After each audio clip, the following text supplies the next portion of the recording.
If you're over 50 and someone's told you that you have to choose, lose the fat first or build the muscle first, pick one. I want to save you a few years of frustration right now. You don't have to choose. You can lose fat and build muscle at the same time. It's called body recomposition. And here's the part nobody tells you. People over 50 are in one of the best possible positions to do it. Let me show you why and the 5 things that make it happen.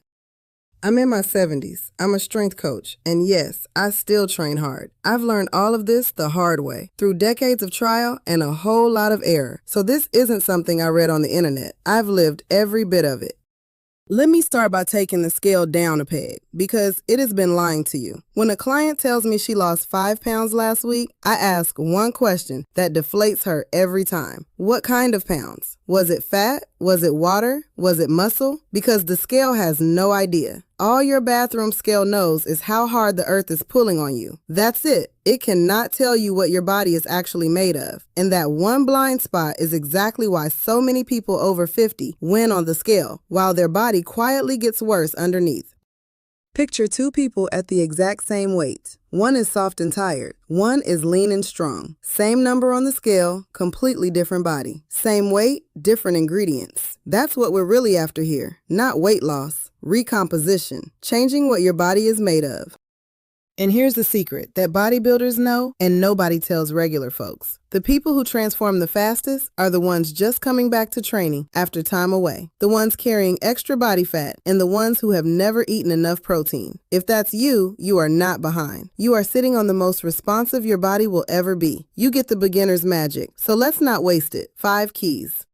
Key 1, strength train, consistently, not hit and miss, not endless cardio. Squats, rows, push-ups, dumbbells, machines. Your body will not build muscle just because you showed up once. It builds muscle when you give it a reason, when you send it a signal that says, I need you, and I need more of you.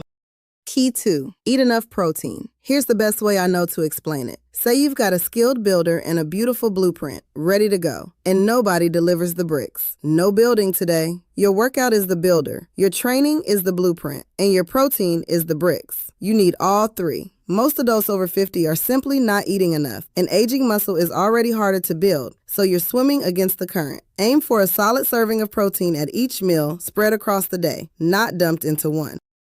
Key 3, use a modest calorie deficit, not a crash diet. And this is where people wreck it. Your body is running ancient survival programming. Cut your food too hard and it panics. It thinks famine. So it does 2 things. It slows your metabolism to protect its fat, and it starts throwing out the expensive tissue, your muscle. Because greedy muscle is the first thing to go when your body thinks it's starving. You cannot talk it out of this. So don't trigger the alarm. Shave 100 to 200 calories off your maintenance. No more. Slow and quiet. That's how you lose fat while keeping the muscle.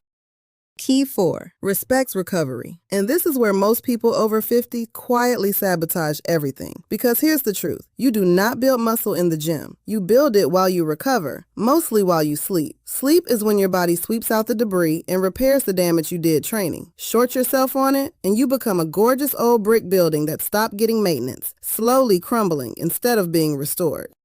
And here's what almost nobody connects to recovery. There's one mineral your aging muscles are quietly starving for, and most people over 50 are running low on it: magnesium.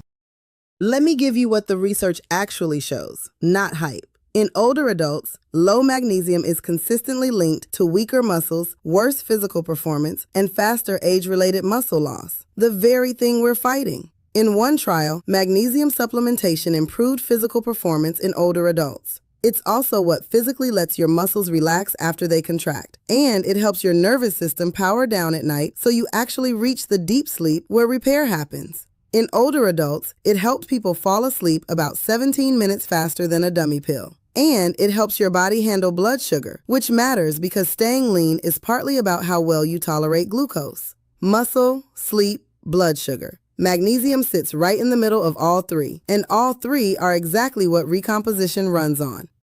So why are so many of us low? 3 reasons stack up after 50. We absorb less of it as we age. A lot of the medications we're on, acid reflux pills, certain blood pressure meds, water pills, actively drain it. So go peek in your medicine cabinet later. And the food itself carries less than it used to, because the soil does.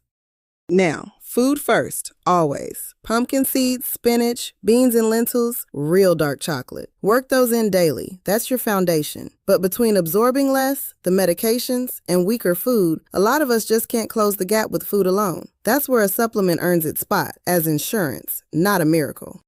And if you do add one, the form matters more than the brand. The cheap stuff in most drugstore bottles is magnesium oxide, and your body barely absorbs it, which is exactly why it just sends people running to the bathroom and they quit. The form I use, and the one that showed up in the sleep research, is magnesium glycinate, gentle on the stomach, actually absorbed. I take mine in the evening, winding down. Full honesty with you, the one I use is my own. It's called Orvella, and I'll leave it linked below. But any real glycinate is a fine place to start. I just got tired of garbage magnesium and made the one I wanted.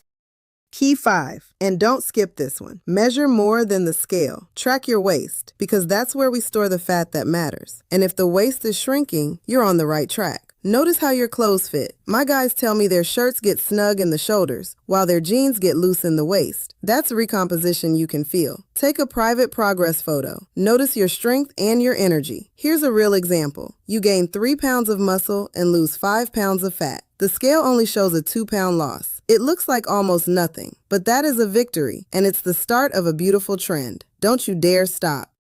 Because recomposition isn't magic, and it isn't fast. If you catch yourself thinking about how long this is going to take, you're not wrong. It is slow. But I want you to remember one thing on the long road ahead. The tortoise is undefeated.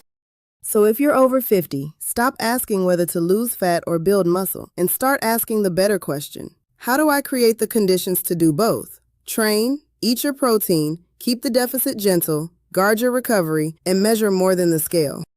If this helped you, subscribe and share it with someone who's been fighting the scale and losing. And tell me in the comments, what number are you chasing on the scale? And what if you stop chasing it? I read every single one. I'll see you in the next one.